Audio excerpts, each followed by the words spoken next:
Avec pas moins de 7 cabriolets dans sa gamme, on peut dire que Mercedes est devenu un véritable spécialiste du genre. Dernière addition, 7 Classe E qui vient compléter une offre déjà riche d'une berline, d'un break et d'un coupé. L'embarras du choix.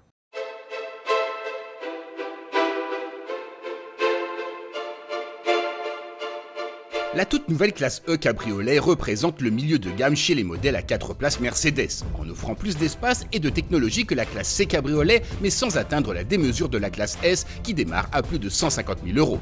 Plus modestement, la classe E affiche un premier prix à 59 550 €. Et pour ce tarif, on n'est pas volé. D'abord parce que la présentation en jette. Certes, il faudra un œil d'expert pour distinguer cette classe E de la petite classe C. Mais le résultat est là, dynamique et élégante, la classe E cabriolet fait tourner les têtes.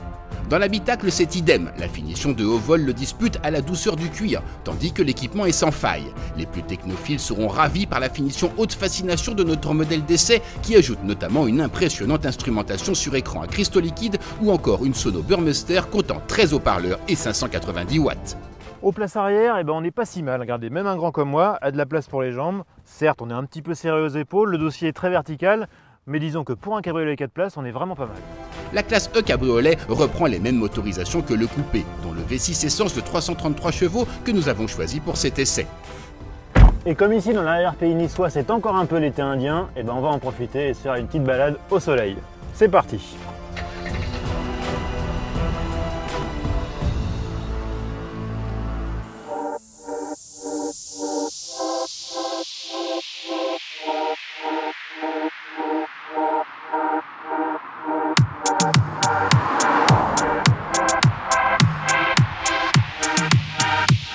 Chez Mercedes, on a toujours soigné le confort des cabriolets en mettant les passagers à l'abri de tous les petits désagréments liés à la conduite à ciel ouvert. De ce côté-là, la classe E cabriolet ne fait pas exception. Et c'est vraiment un cabriolet de luxe. Sur ce modèle d'essai, on a plein d'équipements. On a bien sûr les sièges chauffants et ventilés. Les accoudoirs sont chauffants également. Ici, on a un petit chauffe-nuque pour les débuts de l'hiver, les matinées un peu fraîches. Et puis surtout, on a ce système-là qui s'appelle l'AirCap. C'est un déflecteur qui permet de mettre à l'abri les passagers avant comme arrière des remous aérodynamiques.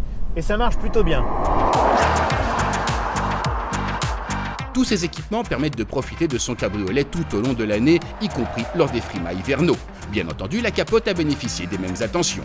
Alors la capote est évidemment entièrement automatique et sa manipulation réclame à peu près une vingtaine de secondes.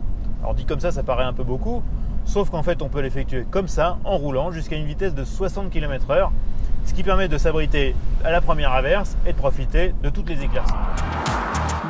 Et le plaisir de conduite dans tout ça, côté moteur, rien à dire. Le V6 boosté par 2 turbos est doux et souple, et il est très bien secondé par la boîte automatique à 9 rapports. Sans avoir l'air d'y toucher, cette E400 cabriolet affiche des chronos dignes d'une bonne sportive, avec un 0 à 100 km/h en seulement 5 secondes 5. Mais si elle affiche un agréable dynamisme en ligne droite, elle est aussi 90 kg plus lourde que la version coupée. Alors évidemment, ce poids supplémentaire, il se ressent un petit peu à la conduite. Par rapport au coupé, on a un train avant un petit peu plus lourd. La voiture rechigne davantage à s'inscrire en virage.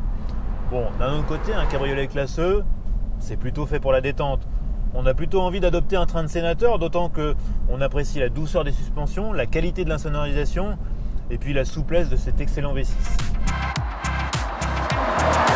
Élégante, confortable et performante dans cette version V6, cette classe E propose une vision à la fois très high-tech et très sage du cabriolet. Mais tout ceci manque peut-être d'un peu de passion.